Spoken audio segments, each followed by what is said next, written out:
Alam mo ba habang ikaw ay estudyante, pwede ka na mag-umpisa mag-invest. Yes, we're going to talk about student investment po.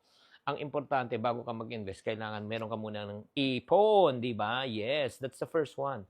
Ang suggestion ko sa mga allowance nyo, pilitin nyo kahit na mga 20% lang, 20%.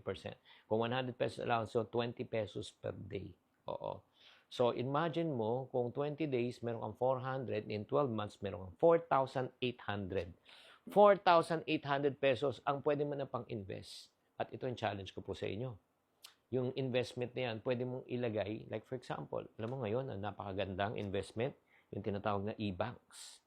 When you say e-banks, yung electronic banking, because they give at least 3.5% up to 8% interest per annum. Oo. So, ilalagay niyan every kunyari, 20 pesos a day, kahit na pwede mo ilagay, meron na po sa mga app po ngayon. 'Di ba? Sa Maya or sa GCash, pwede nyo na po ilagay yan. And ang kagandahan pa nito, paano baka magsara naman yung mga e-bank? Meron po siyang PDIC. Insurance po yan, Philippine Deposit Insurance Corporation.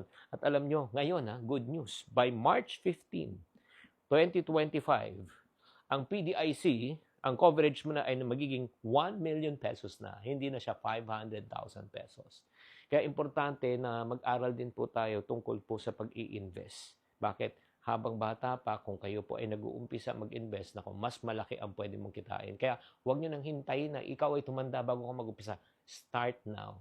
Learn how to invest.